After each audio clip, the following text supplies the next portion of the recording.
Olá, estudante da primeira série, você que está nos assistindo, eu sou a professora Caroline e agora vamos para a nossa última aula de Sociologia.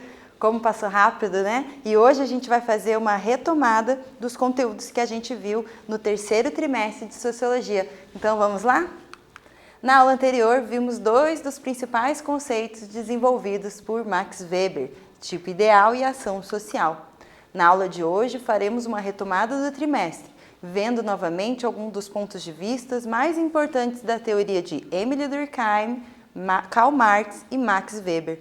Vamos fazer uma atividade para começar a aula. Então vamos fazer uma atividade que a gente já viu esse conteúdo e para a gente relembrar, fazer esse exercício de ver se a gente entendeu bem as principais ideias de cada um desses três autores da sociologia clássica.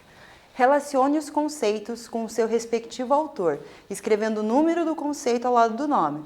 Então, número 1, solidariedade orgânica. Número 2, classe social. Número 3, ação social. E você deve colocar o número do conceito de acordo com o autor respectivo. Então, primeiro Max Weber, Karl Marx e Émile Durkheim. Então, relacione essas duas colunas e a gente já volta para corrigir.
Então, vamos lá? Então, a sequência ficou 3, 2 e 1. Solidariedade orgânica é o conceito de Durkheim, classe social é o conceito de Karl Marx e ação social, que a gente viu na aula passada, é do conceito do Max Weber. Então, vamos relembrar do nosso querido chuchuzinho Durkheim. O sociólogo francês Émile Durkheim foi responsável pelo surgimento da sociologia como uma ciência. Então, se hoje existe sociologia, essa ciência maravilhosa que mora no nosso coração, a gente deve agradecer ao Durkheim. Um dos principais conceitos é de solidariedade, o fenômeno social responsável por gerar a coesão, a integração da sociedade, se manter unida. Ele classifica as sociedades simples e complexas. As sociedades complexas são caracterizadas pela solidariedade orgânica, características das sociedades industriais e que se desenvolve pela divisão do trabalho. Na comparação da sociedade com os órgãos que compõem o corpo humano, Durkheim demonstra que a divisão do trabalho social e a especialização em funções gera união através da dependência do trabalho do outro. Então, a gente começou o trimestre falando da solidariedade orgânica. Para o Durkheim, existe sociedade simples e sociedade complexa. A solidariedade orgânica é da sociedade complexa, porque ele pensa que o orgânico ele é o mais complexo. Pensa um relógio e o corpo humano. O que é mais complexo? O relógio mecânico é mais simples, o corpo humano orgânico é o mais complexo. E que a sociedade complexa ela é feita por partes que fazem funções diferentes, mas que para o todo funcionar é necessário que cada parte desempenhe uma função. Então, cada parte tem uma função e cada parte depende da outra. Pensa no corpo, cada órgão tem uma função, mas depende que o outro desempenhe a sua função. Então, essa é a ideia da sociedade complexa. Cada pessoa tem uma função, né, e todos precisam que os outros desempenhem a sua função para tudo correr bem. E essa função vem da divisão do trabalho. O trabalho nem sempre foi especializado, foi dividido, várias profissões, várias especialidades. Isso acontece na Idade Moderna.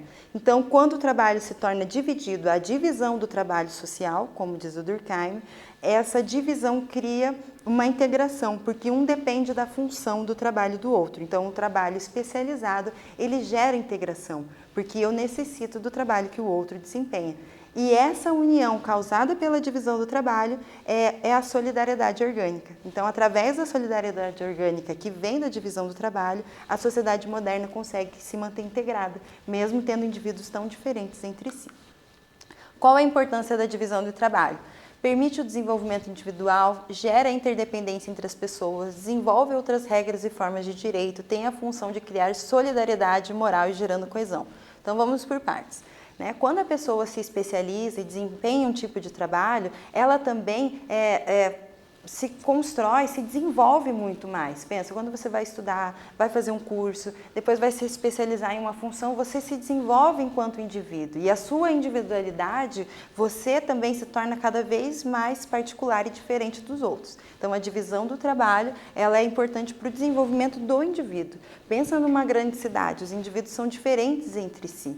E essa diferença também se dá pela divisão do trabalho. Nas sociedades mais simples, nas sociedades originárias, pensa lá no feudalismo, as pessoas eram mais iguais entre si. Hoje, pensa São Paulo, Nova York, Cidade do México, grandes cidades, as pessoas são diferentes e isso se dá pela divisão do trabalho. Então, ela gera essa interdependência, essa necessidade entre as pessoas, como a gente já comentou. Por ter pessoas mais diferentes, indivíduos particulares com vontades próprias, é necessário que mais regras do convívio social sejam geradas. Então, por isso, o direito também se desenvolve, segundo o Durkheim, quando o trabalho ele se torna mais especializado. E também ela vai gerar um novo tipo de união, um novo tipo de moral, um novo tipo de coesão, de integração, agora pela divisão do trabalho, por essa interdependência de funções. Então, quiz. Quais dos conceitos a seguir fazem parte da teoria do Durkheim? Letra A, solidariedade orgânica e divisão do trabalho social. Ou letra B, classe social e mais-valia? Marque e a gente volta para corrigir.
Então, vamos corrigir. Conceitos de Durkheim, solidariedade orgânica e divisão do trabalho, letra A.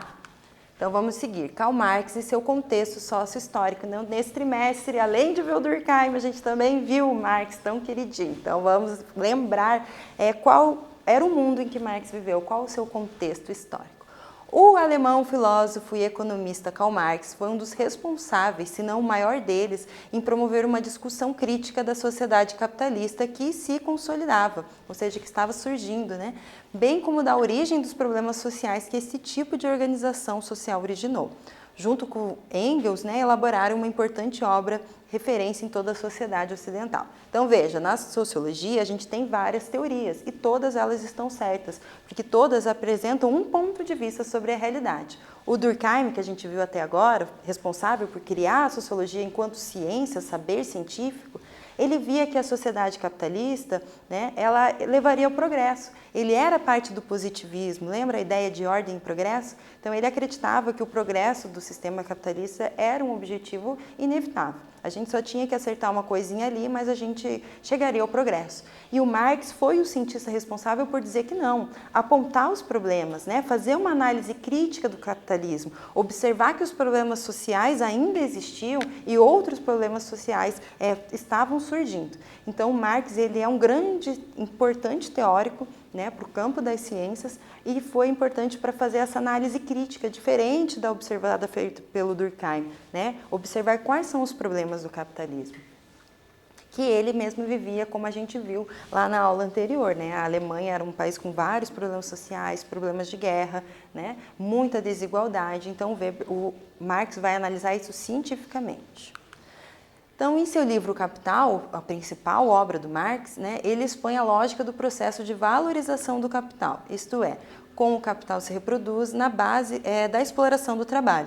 mostra, sim, o objetivo do capital de, ao se reproduzir com uma relação social hegemônica, ampliar sua dominação com base no aumento dos lucros capitalistas. Então, Marx foi um importante intelectual, reconhecido por todos os grandes cientistas da sua época. Então, ele dialogou diretamente, conhecia os grandes teóricos, grandes pensadores do seu período, e ele observou como eram as relações de produção agora no capitalismo. Tá? O seu grande amigo Engels, ele era de uma família que tinha fábricas, então ele fazia esses estudos, o Engels, a partir do que ele observava dentro das fábricas, e o Marx tinha uma grande capacidade de análise, de reflexão, então juntos eles produziram importantes obras, e o que o que o Marx observou é que a produção, como o capitalismo produz os objetos necessários para a sobrevivência de toda a sociedade,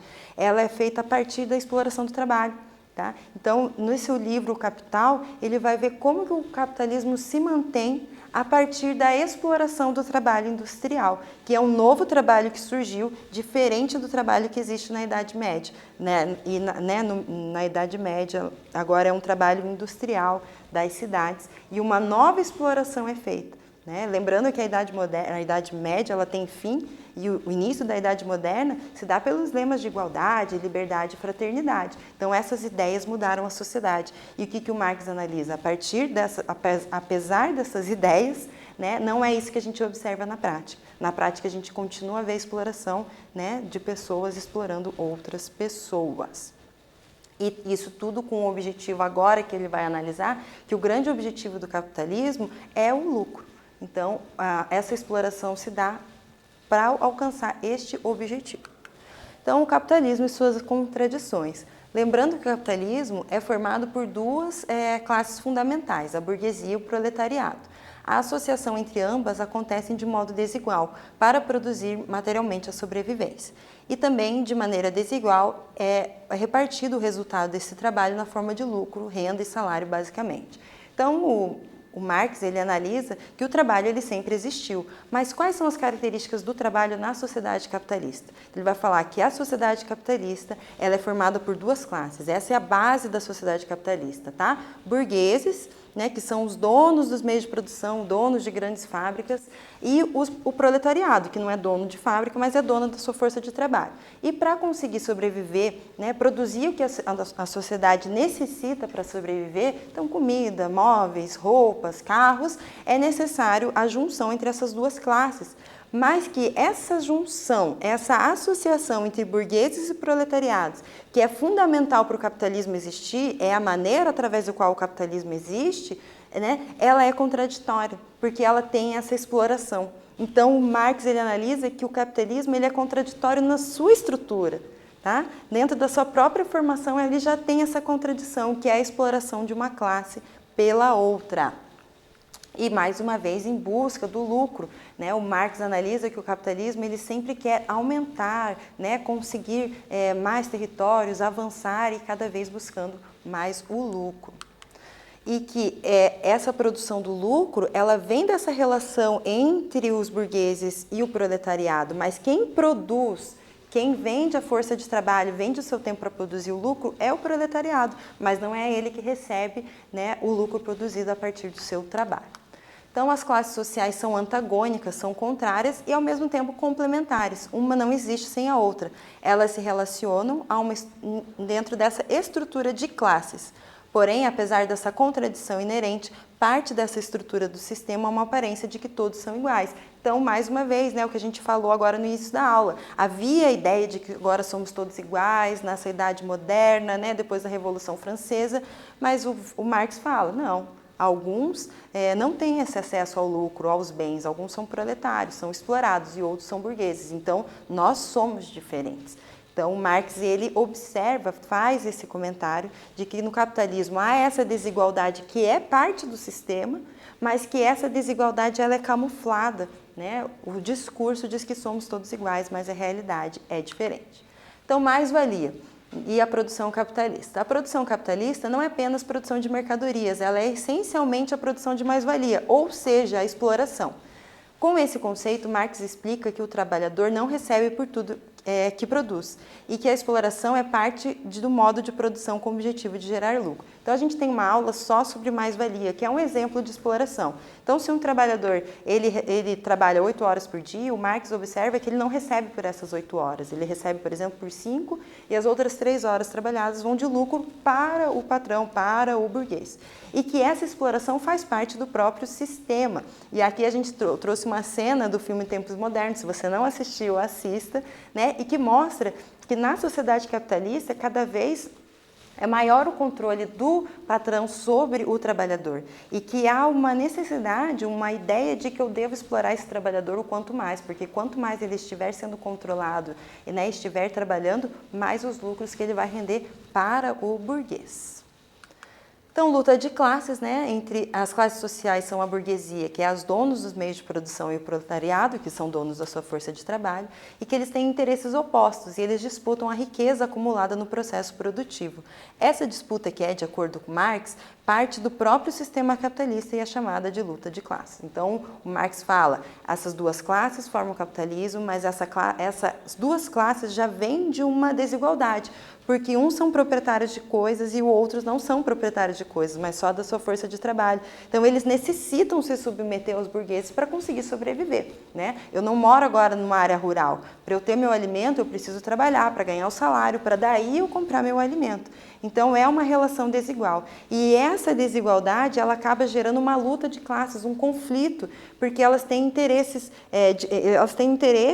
mas elas não têm acesso a todo o bem produzido. Então, eles têm essa disputa na produção do lucro, na produção da riqueza e nessa questão da exploração de uma classe sobre a outra. Então, vamos de uma atividade para Enem. O Marx, ele cai muito no Enem. Então, se você tem alguma dúvida, reveja nossas aulas, entre em contato. Fale com o seu professor, porque aqui eu não vou conseguir aprofundar, né? Mas eu trago as principais ideias e depois você bate um papo com o seu professor para tirar as suas dúvidas, porque esse conteúdo é muito importante. É correto afirmar que na teoria de Karl Marx sobre o sistema capitalista, letra A, o proletariado é contemplado pelo processo de mais-valia. Né? B, a burguesia revoluciona a formação da consciência de classe e supera a exploração das relações de trabalho. Ou C, o sistema capitalista é contraditório em sua própria estrutura. Então, marque a alternativa correta e a gente volta para corrigir.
Vamos corrigir? Então, no sistema capitalista, é contraditório em sua própria estrutura. Letra A está incorreta porque ele não é contemplado, a mais-valia prejudica o proletariado. E a letra B está incorreta, então a letra A está incorreta, a letra B porque a burguesia não quer revolucionar, ela quer manter essa relação de exploração de acordo com Marx. E agora vamos para o nosso último autor clássico da sociologia, Max Weber. Então, ele nasceu na Alemanha, foi um dos mais importantes cientistas sociais de todos os tempos e seus trabalhos tiveram grande influência sobre o estudo da sociedade moderna. Nascido em família erudita, também foi advogado e teve grande influência política nacional durante a unificação da Alemanha e na Primeira Guerra Mundial. O método de pesquisa desenvolvido por ele representou o avanço nas ciências sociais. Então, Weber foi um grande intelectual, a sua esposa, os seus pais. Ele teve grande influência política, né, no seu contexto histórico ali da unificação da Alemanha e também durante o período da Primeira Guerra. E ele criou um novo método de pesquisa, tá, que não é usado apenas na sociologia, mas em todas as ciências, especialmente nas ciências sobre a sociedade, ciências sociais. Então, essa fotinha do Weber. Para Weber, só seria possível compreender a sociedade na manifestação da ação individual. A sociedade não teria um sentido próprio, mas é reproduzida pelos indivíduos, que lhe conferem sentido a partir da estrutura da sociedade que vivem no capitalismo, por exemplo. Então, para o Weber, o indivíduo constrói a sociedade, porque o indivíduo dá sentido à sua realidade. Ele age através de uma motivação. Então, é o indivíduo que constrói a sociedade. Para compreender a sociedade a partir do indivíduo que nela vive, é necessário verificar as intenções, motivações, valores, expectativas que orientam as ações dos indivíduos. Deste modo, o ponto de partida da sociologia weberiana, ou seja, a sociologia do Weber, é a compreensão da ação dos indivíduos, atuando e vivendo situações sociais com determinadas motivações e intenções. Então, o novo método criado pelo Weber é a sociologia compreensiva, em que eu tenho que compreender o que leva o indivíduo a agir. Lembra que eu falei lá da lei da melancia, que não pegou? Por que, apesar de ser uma lei, ela não funcionou? Porque os indivíduos não viam sentido. Então, a sociedade é criada pelos indivíduos. E para eu entender a sociedade, eu preciso entender o que leva o indivíduo a agir, que sentido ele dá à sua ação, qual é a motivação da sua ação. É isso que a sociologia compreensiva deve compreender. Ele cria uma ferramenta de pesquisa chamada tipo ideal. Então, neste método de pesquisa inaugurado por Weber, os procedimentos de análise da ação dos indivíduos estão ligados a uma ferramenta de pesquisa chamada tipo ideal. Esses tipos ideais são formulados pelo pesquisador com base em regularidades, ou seja, coisas comuns que ele encontra na vida social. Eles não existem na realidade, mas são modelos que auxiliam na objetividade da pesquisa. Eu quero entender os indivíduos, mas cada um pensa de uma maneira, como é que eu vou fazer? Eu vou criar modelos, né? Ideias que eu encontro com mais regularidade, são mais comuns, e a partir de eu criar essas médias de comportamento, de motivação, eu consigo fazer essa análise e conseguir chegar mais próximo da realidade, ou seja, ser mais objetivo. Ação social. Para Weber, a sociologia deve compreender os sentidos das ações sociais e entender as motivações dos indivíduos. Ele definiu 4 tipos de ação social. Lembrando que são tipos ideais, modelos, né? Na vida real, uma ação pode ter várias ações sociais juntas, mas vamos entender essas principais ações dos indivíduos que têm essas motivações.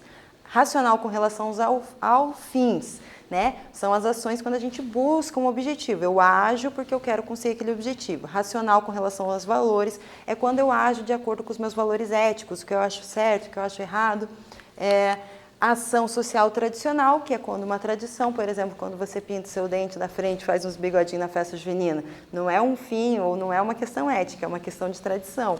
E afetiva, quando a gente está apaixonado, a gente age pela emoção.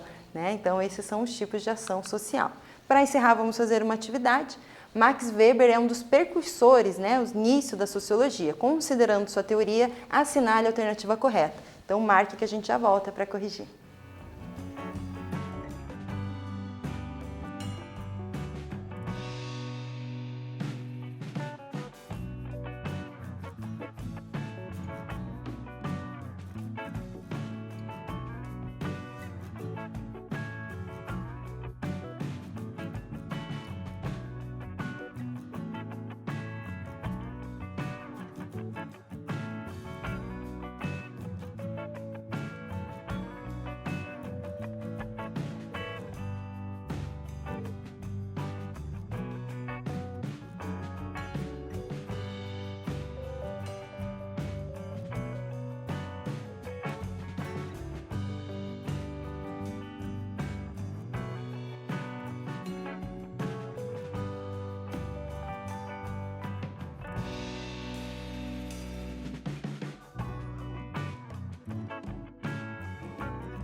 Vamos corrigir. Letra B. Weber faz uma análise a partir do indivíduo e da ação social.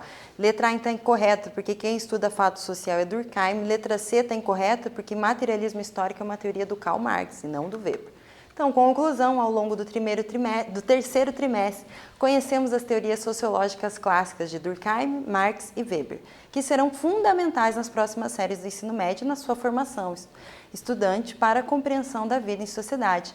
Então é isso, sociologia é muito importante para a construção de cidadãos conscientes e para todo o ensino médio e para o seu vestibular. Então, parabéns pela sua dedicação, continue seus estudos, bons estudos e a gente se vê por aí. Até!